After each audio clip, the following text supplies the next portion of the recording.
dilihat dulu hari ini moodnya kira-kira berapa nih? A, B, C, atau C?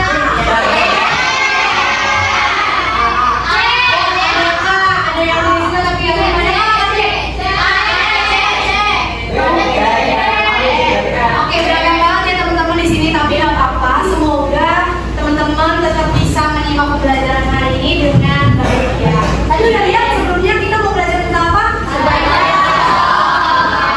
Oke, nah sebelum pembelajaran dimulai, boleh dari ketua kelas untuk memimpin doanya terlebih dahulu. Bersiap. Sebelum memulai pelajaran, mari kita berdoa dulu masing-masing. Doa dimulai.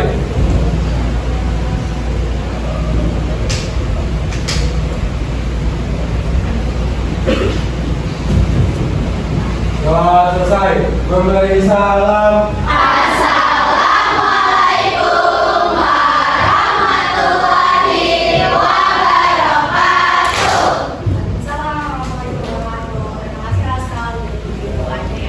Oke, kalau gitu teman-teman, di hari ini kita akan belajar tentang rantai pasok atau supply chain. Oke, kalau gitu. Nah, mungkin di sini tadi kita udah kasih kabar semuanya teman-teman, dan untuk pembelajaran hari ini kita akan membahas terkait supply chain. Nah, adapun untuk tujuan pembelajarannya ya, mungkin boleh dari satu orang untuk perwakilan membacakan tujuan pembelajarannya teman-teman.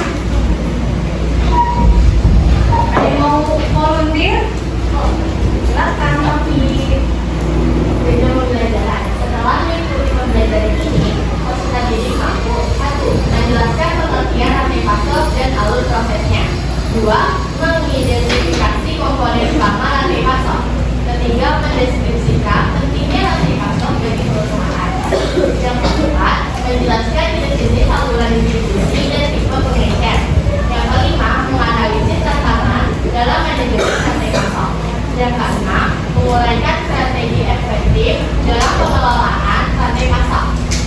Dan yang terakhir, menghubungkan konsep rantai pasok melalui pembahasan studi kasus. oke, terima kasih kami sudah dibantu untuk membacakan tujuan pembelajaran hari ini. Ya, teman-teman, kurang lebihnya memang yang terpenting dari tujuan pembelajaran kita hari ini, pastinya kalian harus tahu gitu ya, pengertian dari rantai pasok, terus alurnya bagaimana, kemudian strateginya seperti apa untuk mengelola rantai pasok supaya nantinya perusahaan bisa menjalankan fungsinya dengan baik. Ya, teman-teman bisa semakin kebayang gitu ya dengan materi kita hari ini. Untuk tahu lebih detailnya pengetahuan awal dari teman-teman terkait dengan rantai pasok, boleh kita mengerjakan untuk pretest dulu, boleh? Boleh.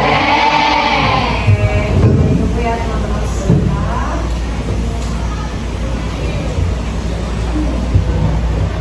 Oke, ini dia untuk pretestnya ya. Silahkan di-scan atau mungkin teman-teman bisa langsung di tabel.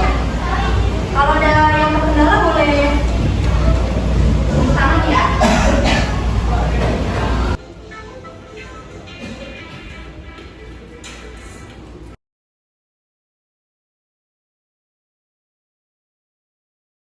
Oke, nomor 1 masih ada 2 ya. Nah, dibalas sama Salsa.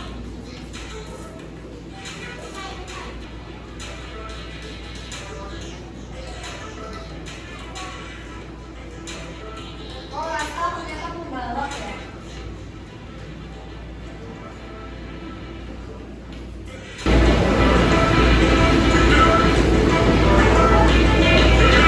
Oh, Rasta masih nomor 1. Oke, untuk pemenangnya selamat kepada Rasta.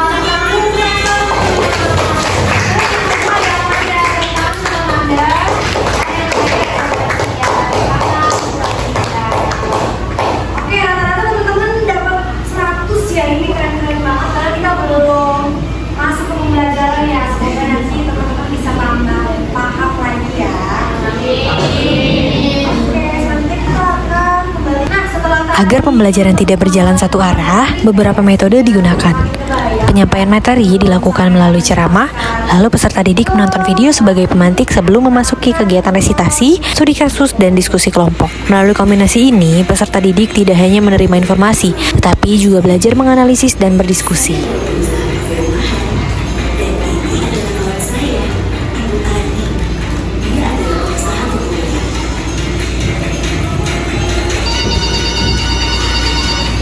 3.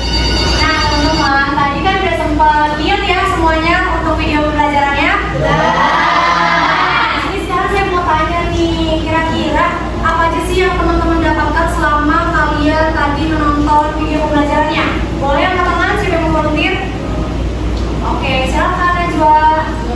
Dengan adanya rantai pasok, setiap perusahaan itu bisa manajemen kami dengan baik. Oke, tangan untuk Najwa. Oke, benar banget ya teman-teman yang disampaikan oleh Najwa. Kalau misalnya ada rantai pasok itu bisa membuat suatu perusahaan berjalan dengan baik. Kenapa sih gitu ya? Kita bahas ke slide berikutnya.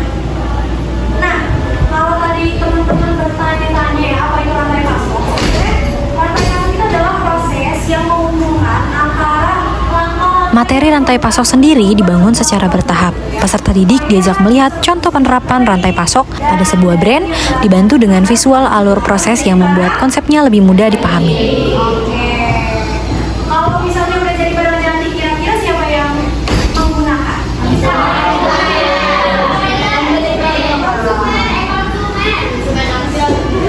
Oke teman-teman, kita lanjut ke slide berikutnya. Nah, kalau misalnya tadi nih dari definisi rantai pasok yang udah dijelaskan, kira-kira kenapa sih rantai pasok itu penting? Ada yang mau berpendapat? Silakan, Clara. Karena dengan adanya rantai pasok itu proses dari dia barang mentah menjadi barang jadi itu dari terstruktur, jadi dia dapat menghasilkan atau menyalurkan produk dan jasa jadi itu secara efisien. Oke, keren banget teman-teman. Nah, itu dia teman-teman. Tadi kalau misalnya kata Clara, kalau misalnya ada rantai pasok itu bisa barang-barangnya jadi lebih terstruktur lagi gitu ya. Nah, tapi di balik itu ada sekitar 4 ya teman-teman. 4 poin nih. Kenapa rantai pasok akhirnya dibilang sangat penting gitu ya. Pertama, Media yang digunakan pun beragam. Slide dari Canva menjadi paduan visual utama, video YouTube memperkuat pemahaman awal, papan tulis membantu menjelaskan poin penting, dan platform digital seperti Google Classroom, Wordwall, serta Wayground digunakan untuk pretest, post-test, dan juga pengumpulan tugas. dia murah ya. Murah, udah itu kualitasnya. Yang kedua, apa? Nah, ini dia teman-teman. Tadi kan kita udah bahas tentang komponen ya, komponen dari rantai pasok. Tadi komponen ada apa aja? Yang pertama,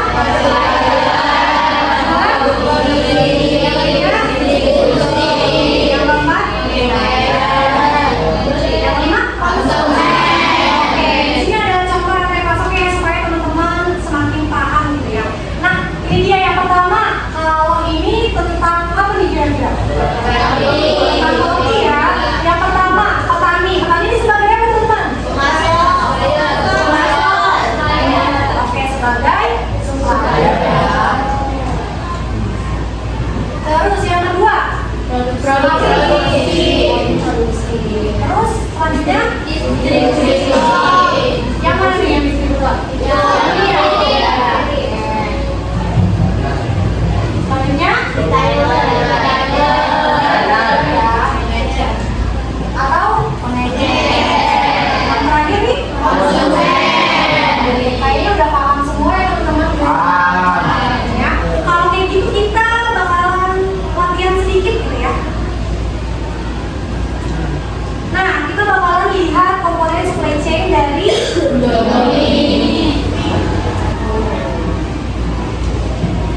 Nah, di sini ada retailer, produksi, distribusi, konsumen, sama supplier. Nah, kalau yang untuk nomor pertama. Terus selanjutnya yang terakhir. Selama proses berlangsung, keaktifan peserta didik diamati untuk menilai bagaimana mereka memahami materi dan terlibat dalam diskusi. Perkembangan pemahaman juga terlihat dari perbandingan hasil pretest dan post-test yang dikerjakan melalui platform digital. Penilaian dilakukan melalui kuis, penilaian lisan, observasi saat diskusi kelompok, dan analisis studi kasus yang mereka kerjakan. Secara keseluruhan, pembelajaran berjalan lancar dan peserta didik menunjukkan respon yang positif. Kedepannya, penambahan pemantik visual atau aktivitas singkat di awal sesi dapat menjaga fokus terutama ketika pembelajaran berlangsung pada jam terakhir.